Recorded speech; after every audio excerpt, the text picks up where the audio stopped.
ये आकाशवाणी देहरादून है। अब आप पंकज सनवाल खुलबे से प्रादेशिक समाचार सुनिए।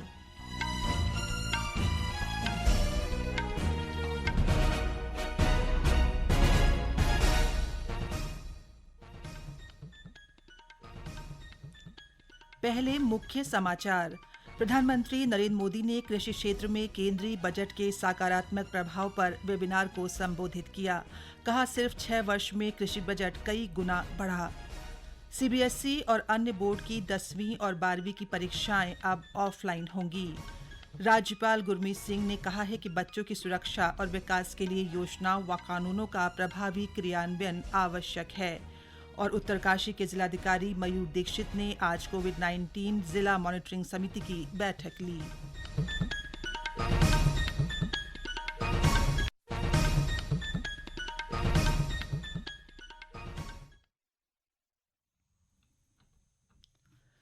स्वाधीनता के 75वें वर्ष के उपलक्ष्य में आज़ादी का अमृत महोत्सव के अंतर्गत आकाशवाणी समाचार देहरादून ने स्वाधीनता संग्राम और उसके गौरवशाली इतिहास पर विशेष प्रश्नोत्तरी कार्यक्रम शुरू किया है। इसे प्रत्येक बुधवार और बृहस्पतिवार को शाम 6:30 बजे क्षेत्रीय समाचार में शामिल किया जा रहा है। हमारा कल का प्रश्न था, अंतर्राष्ट्रीय अहिंसा दिवस कब मनाया जाता है? प्रश्न का सही उत्तर है 2 अक्टूबर। आकाशवाणी समाचार देहरादून को देश भर के साथ ही प्रदेश से प्रश्न के उत्तर मिले हैं। हमारे आज के भाग्यशाली विजेता हैं गुजरात के सोमनाथ से सचिन मेर। आज़ादी के अमृत महोत्सव के तहत चलाए जाने वाला क्विज आकाशवाणी का मैं आज का विजेता जाहिर हुआ हूँ। आज़ादी के अमृत महोत्सव के तहत चलाए जाने वाला क्विज एक ज्ञानवर्धक है और उनकी वजह से हमें देश के प्रति प्राण न्यौछावर करने वाले लोगों के बारे में जानने का हमें और अधिक मौका देता है। तो आप भी ये आकाशवाणी के आज़ादी के अमृत महोत्सव क्विज में और अधिक हिस्सा ले और अधिक जानकारी जुटाइए। और अब हमारा आज का प्रश्न है, किस आंदोलन के साथ अरुणा आसफ अली जुड़ी? प्रश्न एक बार फिर सुन लें, किस आंदोलन के साथ अरुणा आसफ अली जुड़ी? श्रोता अपने उत्तर अमृत महोत्सव quizdn@gmail.com पर ईमेल अथवा मोबाइल नंबर 9837192022 पर व्हाट्सएप या मैसेज के माध्यम से भेज सकते हैं। सबसे पहले सही जवाब देने वाले श्रोता को आकाशवाणी देहरादून की ओर से प्रमाण पत्र दिया जाएगा। और अब समाचार विस्तार से।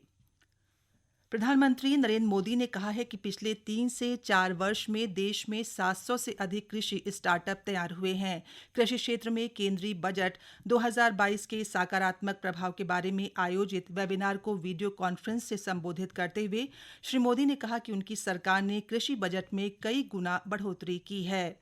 प्रधानमंत्री ने कृषि को आधुनिक और स्मार्ट बनाने के लिए बजट में प्रस्तावित 7 उपायों का उल्लेख किया। श्री मोदी ने कहा कि आर्टिफिशियल इंटेलिजेंस और कृषि क्षेत्र में ड्रोन का बढ़ता इस्तेमाल इस बदलाव का हिस्सा है। गंगा के दोनों किनारों पर 5 किलोमीटर के दायरे में नेचुरल फार्मिंग को मिशन मोड पर कराने का लक्ष्य है। उसमें हर्बल मेडिसिन पर भी बल दिया जा रहा है। दूसरा, एग्रीकल्चर और हॉर्टिकल्चर में आधुनिक टेक्नोलॉजी किसानों को उपलब्ध कराई जाएगी। मिशन ऑयल पंप के साथ साथ उसको सशक्त करने का हम प्रयास कर रहे हैं। चौथा लक्ष्य है, खेती से जुड़े उत्पादों के ट्रांसपोर्टेशन के लिए पीएम गति शक्ति प्लान द्वारा लॉजिस्टिक की नई व्यवस्था बनाई जाएगी। 5वां समाधान, एग्री वेस्ट मैनेजमेंट को अधिक ऑर्गेनाइज किया जाएगा। छठा सॉल्यूशन, देश के 1.5 लाख से भी ज्यादा पोस्ट ऑफिस में रेगुलर बैंकों जैसी सुविधाएं मिलेगी। और 7वां ये कि एग्री रिसर्च और एजुकेशन से जुड़े सिलेबस में skill development, human resource development आज के आधुनिक समय के अनुसार बदलाव किया जाएगा। वेबिनार के दौरान प्रधानमंत्री ने उन उपायों पर चर्चा की जिससे बजट से कृषि क्षेत्र में योगदान होगा। उन्होंने कहा कि प्रधानमंत्री किसान सम्मान निधि योजना छोटे किसानों के लिए बहुत बड़ा संबल बनी है। इस योजना के अंतर्गत 11 करोड़ किसानों को लगभग 1,75,000 करोड़ रुपए दिए गए हैं। श्री मोदी ने कहा कि महामारी के मुश्किल दौर में किसान क्रेडिट कार्ड वितरित किए गए। सीबीएसई और अन्य बोर्ड की 10वीं और 12वीं की परीक्षाएं अब ऑफलाइन होंगी। सुप्रीम कोर्ट ने ऑफलाइन परीक्षाएं रद्द करने की मांग से जुड़ी याचिका खारिज कर दी है। कोर्ट ने कहा कि ऐसी याचिकाओं से छात्रों के बीच गलत उम्मीदें बढ़ती हैं और भ्रम फैलता है, जो कि उचित नहीं है। जस्टिस एएम खानविलकर की पीठ ने कहा कि ऐसी याचिका दायर करने पर जुर्माना भी लगा सकते हैं। ये समाचार आप आकाशवाणी देहरादून से सुन रहे हैं। राज्यपाल गुरमीत सिंह ने कहा है कि बच्चों की सुरक्षा और विकास के लिए योजनाओं व कानूनों का प्रभावी क्रियान्वयन आवश्यक है। राज्यपाल ने आज देहरादून में उत्तराखंड बाल अधिकार संरक्षण आयोग की अध्यक्ष डॉ गीता खन्ना से मुलाकात में ये बात कही। उन्होंने कहा कि राज्य में बच्चों के अधिकारों के संरक्षण के लिए अच्छे वातावरण के प्रयास किए जाने चाहिए। साथ ही उन्होंने कहा कि बाल अधिकारों को प्रोत्साहित किया जाना चाहिए ताकि समाज की अंतिम पंक्ति के वंचित बच्चों, बिना परिवार के बच्चों और आपदा से प्रभावित बच्चों के विकास हो सके। राज्यपाल ने कहा कि बच्चों के लिए मौजूदा कानूनों व सुरक्षा उपायों के बारे में लोगों को साक्षर किए जाने की जरूरत है। वहीं गीता खन्ना ने राज्य में बाल अधिकार संरक्षण के कानूनों के तहत किए जा रहे सुरक्षा उपायों की जानकारी दी। राज्य में कक्षा 7वीं, 8वीं, 9वीं और 11वीं की वार्षिक गृह परीक्षाएं 14 से 26 मार्च के बीच 2 पालियों में आयोजित होंगी। मुख्य शिक्षा अधिकारी आरसी आर्या ने बताया कि पहले गृह परीक्षा 26 फरवरी से होनी थी, लेकिन शिक्षा निदेशालय के नए आदेश के बाद परीक्षाएं 14 मार्च से होंगी। उत्तरकाशी के जिलाधिकारी मयूर दीक्षित ने आज कोविड-19 जिला मॉनिटरिंग समिति की बैठक ली। जिलाधिकारी ने मुख्य चिकित्सा अधिकारी को जिले के जिला चिकित्सालय, सामुदायिक प्राथमिक स्वास्थ्य केंद्रों और उप स्वास्थ्य केंद्रों में चिकित्सीय सुविधाओं के संबंध में विस्तृत रिपोर्ट उपलब्ध कराने के निर्देश दिए। उन्होंने जिला स्तरीय निगरानी समिति के सभी सदस्यों को जिले के चिकित्सालयों में उपलब्ध चिकित्सीय सुविधाओं का निरीक्षण करने के निर्देश दिए।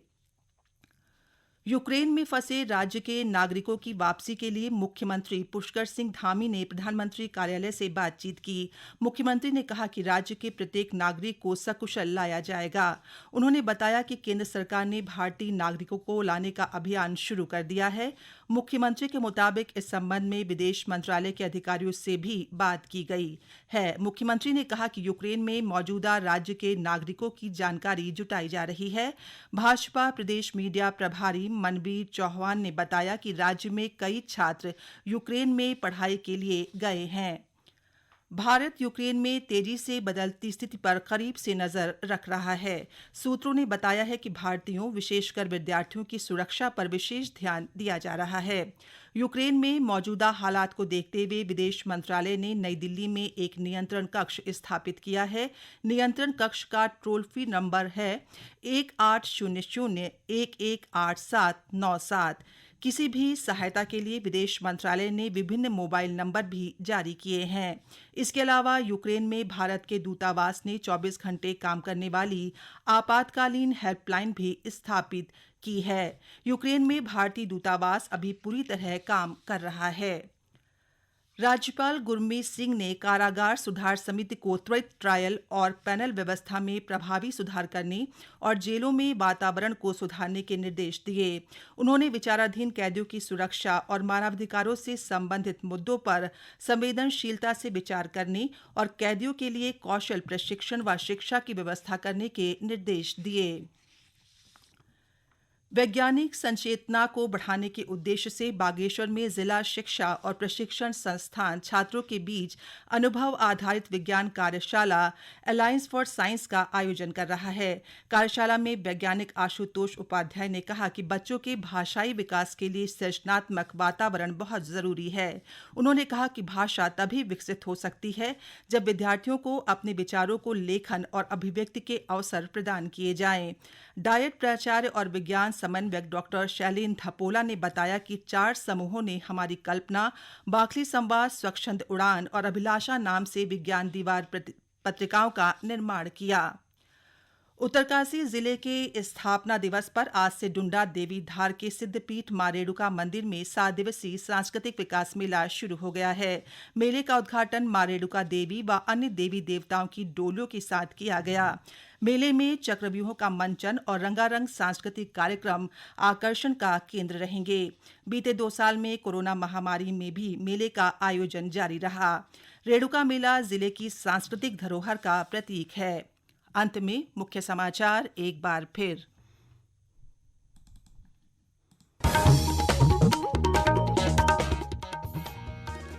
प्रधानमंत्री नरेंद्र मोदी ने कृषि क्षेत्र में केंद्रीय बजट के सकारात्मक प्रभाव पर वेबिनार को संबोधित किया। कहा, सिर्फ 6 वर्ष में कृषि बजट कई गुना बढ़ा। सीबीएसई और अन्य बोर्ड की 10वीं और 12वीं की परीक्षाएं अब ऑफलाइन होंगी। राज्यपाल गुरमीत सिंह ने कहा है कि बच्चों की सुरक्षा और विकास के लिए योजनाओं व कानूनों का प्रभावी क्रियान्वयन आवश्यक है।